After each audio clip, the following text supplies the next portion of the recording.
Saudações zoológicas! Eu sou a Amanda. E eu sou o Bruno. E hoje a gente trouxe um vídeo diferente. Um vídeo onde a gente vai analisar imagens de algumas espécies que foram criadas inteiramente por inteligência artificial. A gente utilizou dois tipos diferentes de inteligência artificial e a gente vai mostrar para vocês aqui o passo a passo e as espécies que foram criadas. Coisas da modernidade, né? Agora a inteligência artificial pode ajudar a criar espécies de dinossauros. Bom, então o que a gente utilizou aqui? A gente utilizou o famoso ChatGPT, que para quem não conhece é uma inteligência artificial que você acessa ela através de um site. Tem link aqui embaixo na descrição. E no ChatGPT você coloca uma tarefa para ele. Então a gente colocava aqui: invente uma nova espécie de dinossauro que seja quadrúpede e herbívoro. E a partir disso ele dá uma descrição dessa espécie. O ChatGPT faz muito mais do que isso, mas isso é um tema para outros vídeos. A gente pegava essa descrição que saía no ChatGPT e colocava aqui no Midjourney, que é uma outra inteligência artificial que consegue construir imagens a partir das descrições que você fornece. Então, tudo isso aqui foi criado inteiramente por inteligência artificial.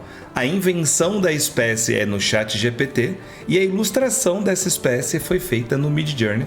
E tem link aqui para as duas inteligências artificiais aqui na descrição. E de onde que veio a ideia desse vídeo, né? A ideia original veio de um amigo meu, lá do meu grupo de Magic. Aliás, um abraço para todo mundo que joga Magic the Gathering comigo. Que o Ricardo, ele falou assim: Bruno, você que tem um canal no YouTube, que tal usar o ChatGPT, foi no ano passado isso, só para criar umas espécies de dinossauros aí. E aí ele criou essa primeira versão de espécie, um outro amigo meu, Vinícius, colocou no Midjourney para criar a imagem desse dinossauro. Que bicho é esse? Esse é o Saurornithoides, lembrando que o próprio ChatGPT cria o nome da espécie. Verdade. Isso é muito interessante. Eu vou ler para vocês então a descrição do Saurornithoides. Conheça o Saurornithoides, um pequeno dinossauro emplumado que viveu durante o período Cretáceo Superior. Este dinossauro era do tamanho de uma galinha e tinha pescoço e cauda longos e finos. Tinha uma cabeça pequena com um bico pontiagudo e curvado, além de olhos grandes que usava para caçar insetos e pequenas presas.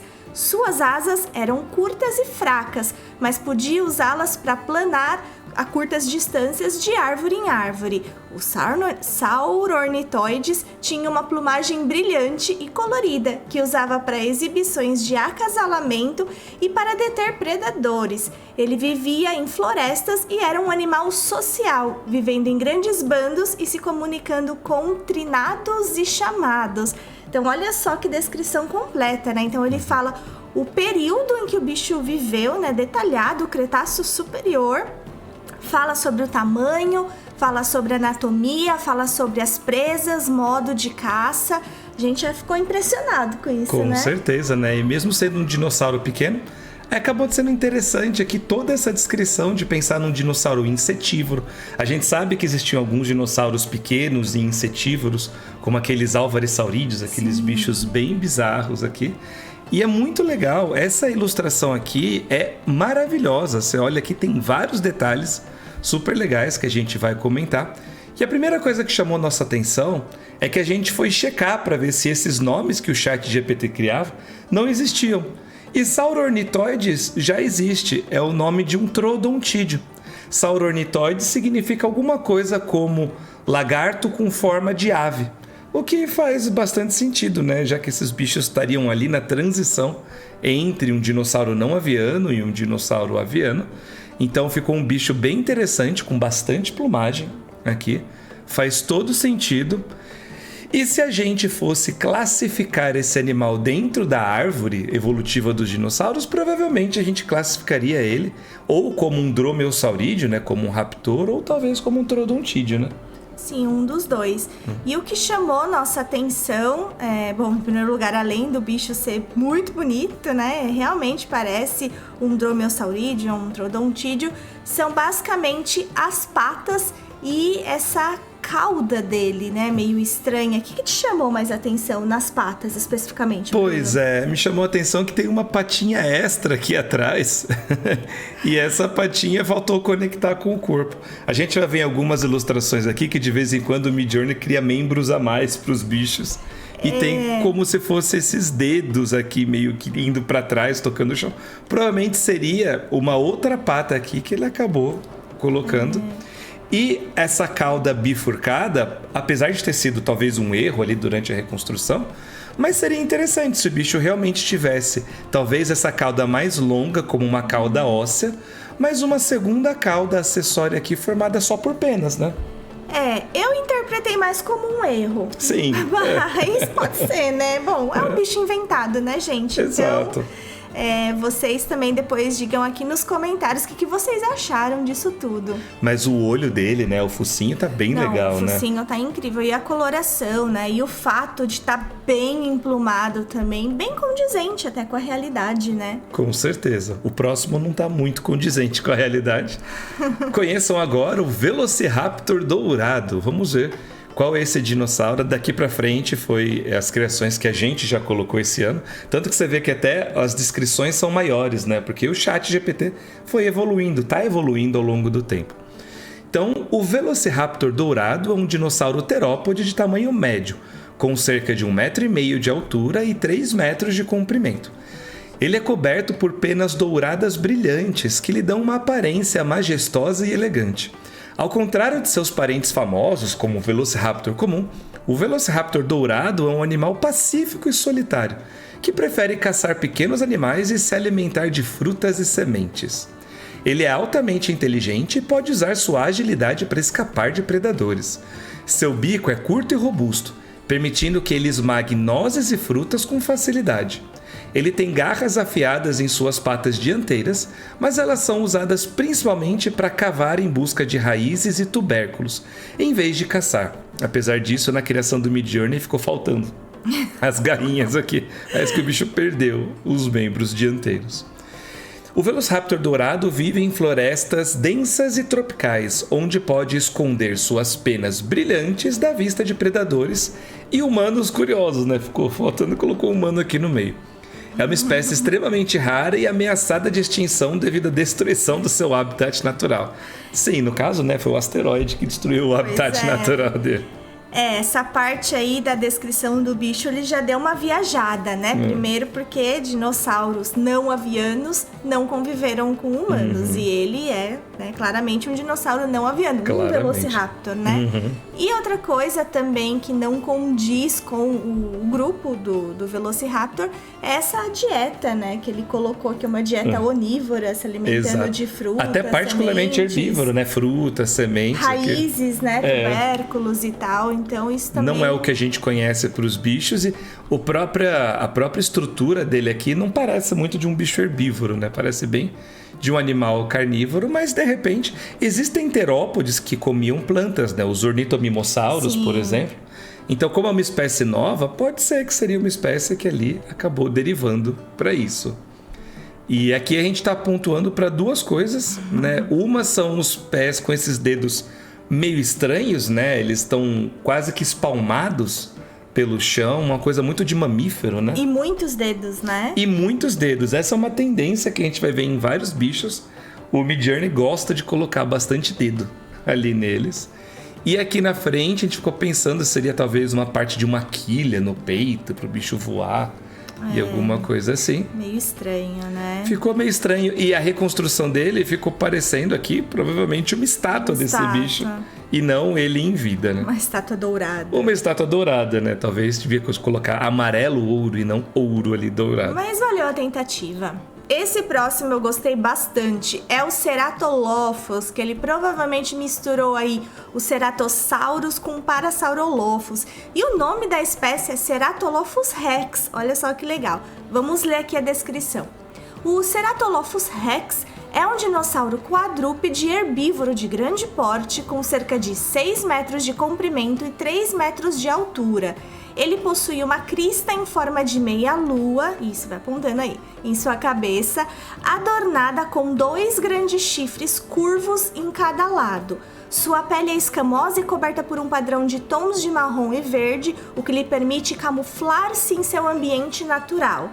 Ele tem uma cauda longa e forte que ajuda a manter o equilíbrio enquanto caminha. O Ceratolophus rex é um animal pacífico e passa a maior parte do tempo pastando em grandes pradarias.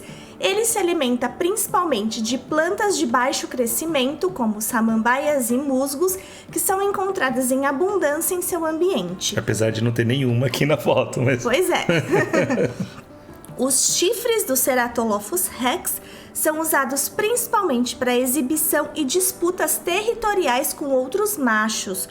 Durante a temporada de acasalamento, os machos lutam entre si com suas cabeças e chifres, enquanto as fêmeas observam e escolhem os seus parceiros. Faz todo sentido isso, né? Muito, muito, muito.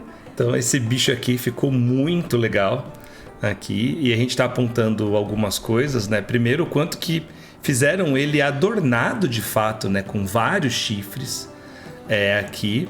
E apesar da descrição, esses dentes aqui não estão combinando não com uma dieta herbívora, né? Ele tá com dentes triangulares e pontudos, que condiz mais com uma dieta carnívora. Aliás, eu percebi aqui que da maioria das vezes que a gente colocava as descrições, de vez em quando eu tinha que ajustar as descrições para o Midjourney criar, ele quase sempre cria dinossauros com base em animais carnívoros. Ficam todos com essa cara de mauzão assim. Talvez é porque a maior parte das referências na internet é desses bichos, né? Sim. E lembra, assim, um pouco um ceratopsídeo, né? Como um triceratops e tudo mais. Se a gente fosse encaixar ele na árvore da vida dos dinossauros, onde você colocaria? Eu colocaria entre o grupo dos ceratopsídeos. Com certeza. É o que mais parece, tirando aí esses dentes de carnívoro. Uma coisa que eu achei interessante foi ele ter essa crista toda ao longo das costas, né? O que uma minivela, né? Uma minivela, né? Que não condiziria com o ceratopsídeo. Mas como é uma estrutura que evoluiu várias vezes ao longo dos grupos, que a gente já tem vídeo sobre isso, né? Poderia aparecer. É até legal, mas me chamou bastante atenção. E essa crista lembra bem, né? O escudo dos ceratopsídeos que eles tinham atrás da cabeça. Aqui. Pois é.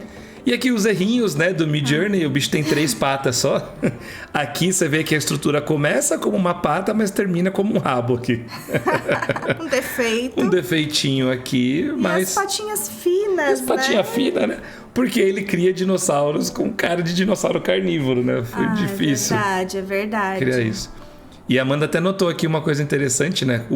A cabeça é tão adornada, e até aqui do lado parece igual aqueles chifres de bode.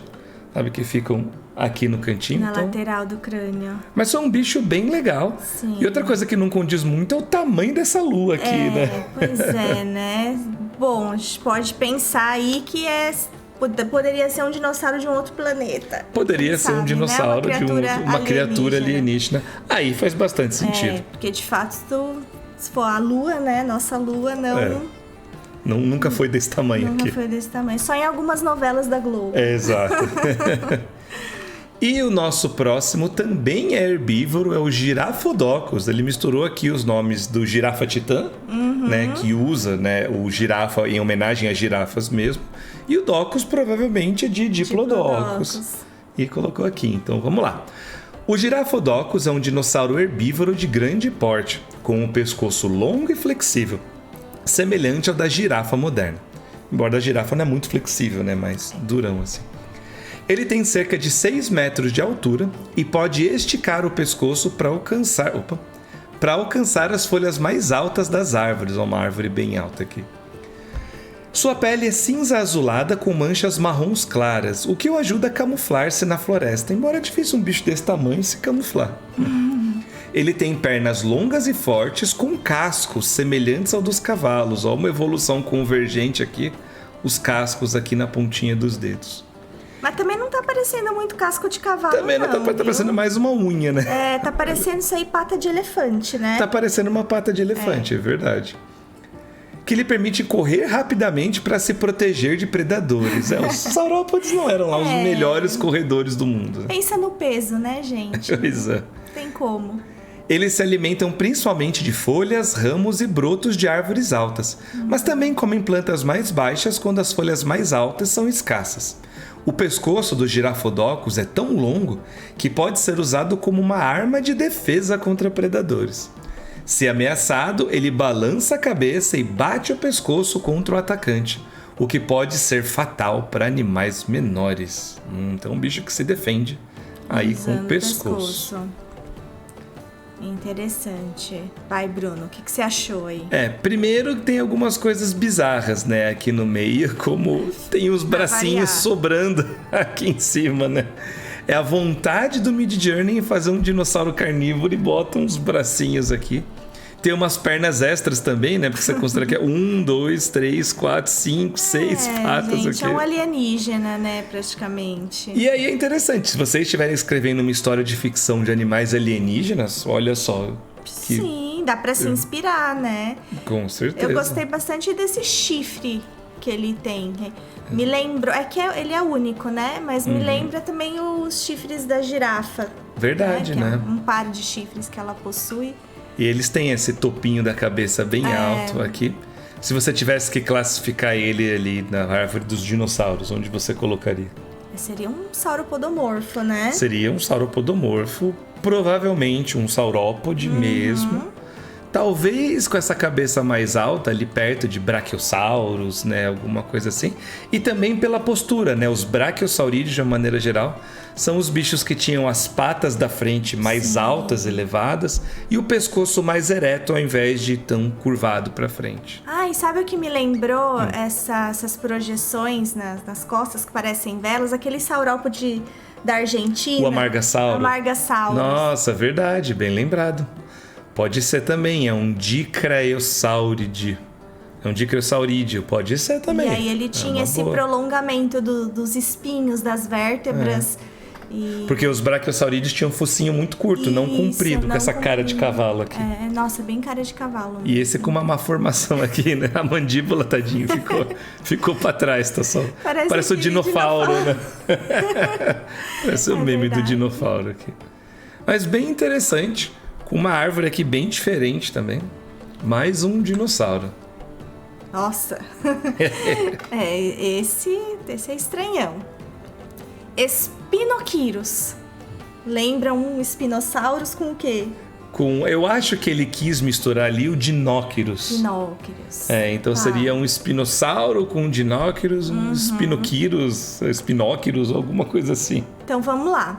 O Espinoquirus ou Spinochirus é um dinossauro carnívoro de grande porte, com cerca de 4 metros de altura e 8 metros de comprimento, bem grande.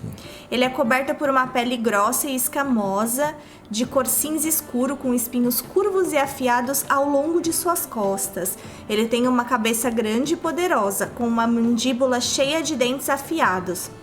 Seus olhos são pequenos, mas extremamente sensíveis ao movimento, o que o ajuda a localizar suas presas com facilidade. O Spinochirus é um caçador solitário e prefere emboscar suas presas em vez de persegui-las por longas distâncias. Ele se alimenta principalmente de outros dinossauros, mas também pode caçar animais menores quando necessário. Os espinhos nas costas do Spinochirus são usados principalmente para proteção contra predadores. Quando ameaçado, ele se curva em forma de C e arremessa suas costas com os espinhos voltados para frente, podendo causar graves ferimentos aos seus atacantes. Olha essa tática aí diferente, a tática do Sonic, né? Vira uma bolinha e vai para cima. Ele vira um ouriço, é isso? Vira um ouriço ali, né? Então, ele se curva em forma de C e joga as costas assim. Um bicho desse tamanho talvez não precisaria se defender desse jeito, mas acabou sendo um bicho bem interessante. Aqui. Alguns pontos interessantes aqui pra gente notar. Um é essa projeção para trás da mandíbula aqui. Isso não é comum. Em dinossauros, é mais comum em mamíferos. Então não sei de onde que ele pegou essa referência aqui. Essa camada que ele tem tanto alguns espinhos ósseos aqui, como também tem essa vela aqui de pele bem pontuda. Parece mais membranosa. E afiada. E igual a Amanda comentou aqui, né, a quantidade de dedos que ele tem nos pés aqui, né? Gente, que dedos estranhos. Parece uma raiz de árvore, né? Parece. E aqui, de novo, faltou uma setinha aqui, tá vendo? Que aqui você tem uma pata e aqui você tem uma pata que começa e não some, né? Foi Cadê embora. os braços, né? E os braços foram perdidos aqui. Vamos interpretar que os braços foram perdidos. Amanda, onde você colocaria esse bicho na árvore dos dinossauros? Vamos lá. Putz, Esse é difícil, hein?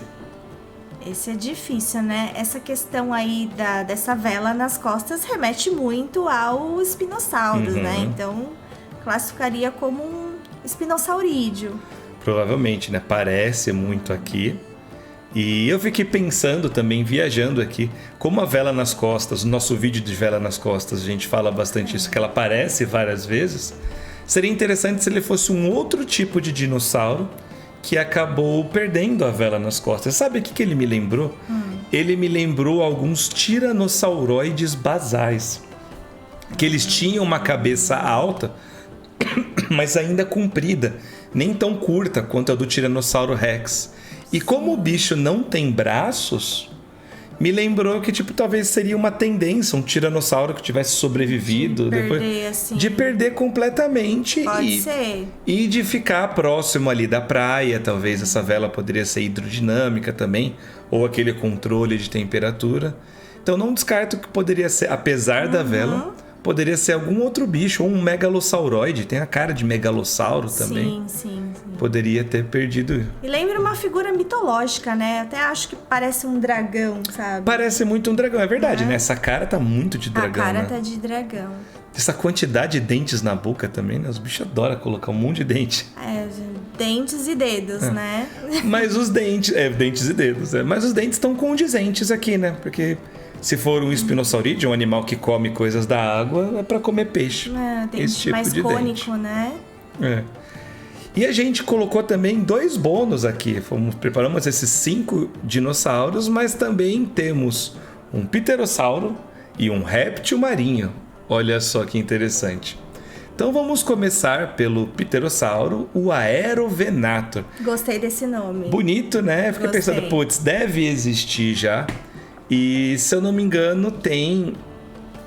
não é o Aerovenator, não, tem um desses. Ou os pinóqueros, um dos 2 desses aí tem um inseto com esse nome. Um inseto já com esse nome. Que pena.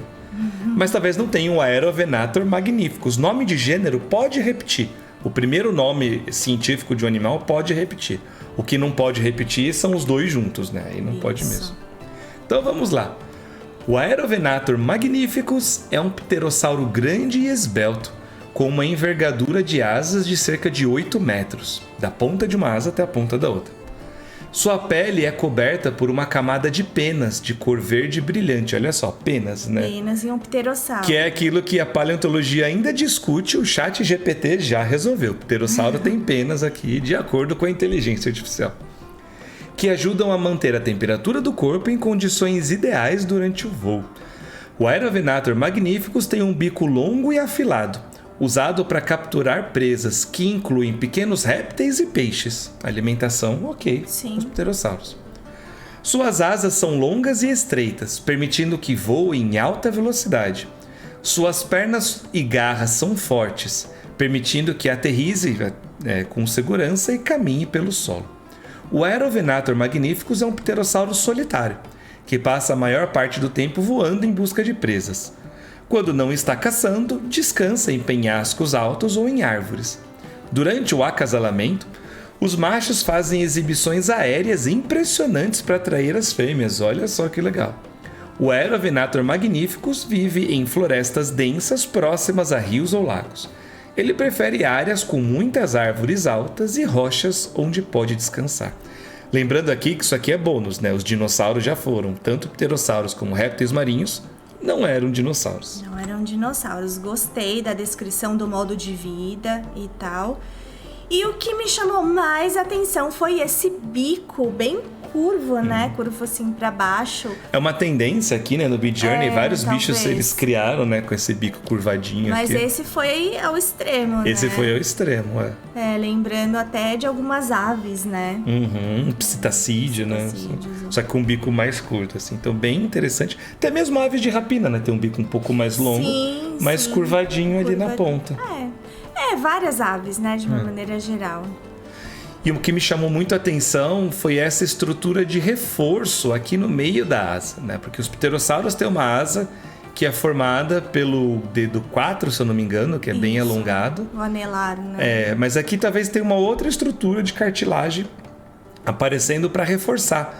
Já que é um bicho que voa muito rápido, então talvez para evitar danos, eles criaram isso. E com várias cristas atrás da cabeça, né? Um bicho bem interessante. Pterossauros costumam ter cristas, mas não desse jeito, né? Voltadas para trás. Lembra de uma ave, né? Lembra de uma que ave. tem cristas de penas. É verdade. Assim, essa ornamentação com penas. E segundo a inteligência artificial, ele já tem penas, então tá resolvido o problema. Já tem penas, E mais uma vez a quantidade de dedos nos pés, né? Não, e os pés defeituosos, completamente. Então, atenção, criadores de inteligência artificial, melhorar o design dos pés. Sim. E vamos ao nosso réptil marinho aqui. Sim, que parece um mosasauro, né? Esse também é um dos mais legais. E o nome dele, acho que é o que eu mais gostei. É o Oceanoctus giganteus. Olha só que nome legal, né? E esse octus me lembrou muito o octopus. É isso, Que é polvo. Que é polvo. O que será que ele tem de 8 aqui, né? Né? Octo, de 8. Enfim, o Oceanoctus giganteus é um mosasauro enorme com cerca de 15 metros de comprimento e uma cabeça em forma de triângulo, com uma boca larga cheia de dentes afiados. Sua pele é coberta por escamas duras, mas flexíveis, que brilham em uma tonalidade azul esverdeada quando expostas à luz do sol. O Oceanoctus giganteus tem um corpo hidrodinâmico que lhe permite nadar rapidamente através da água. Ele tem 4 barbatanas fortes que são usadas para manobrar em alta velocidade, bem como uma cauda longa e poderosa que o ajuda a impulsioná-lo através da água. Sua cabeça em forma de triângulo é especialmente adaptada para a captura de presas e seus dentes afiados são capazes de rasgar a carne de outros animais marinhos. O Oceanoctus giganteus é um predador feroz que caça outros animais marinhos, como peixes, tartarugas marinhas e outros répteis marinhos. Ele é capaz de nadar a profundidades extremas, onde a luz do sol não penetra, em busca de presas. Além disso, é um réptil solitário que passa a maior parte do tempo em águas profundas, longe da costa. O Oceanoctus giganteus vive em águas profundas do Oceano Pacífico.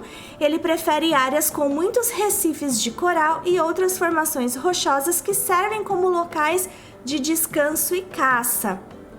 Eu achei interessante essa descrição do hábito de vida, porque ele insiste em falar que ele é de águas profundas e tudo mais, mas aí depois no final ele fala que ele prefere recifes de coral, que ele vive...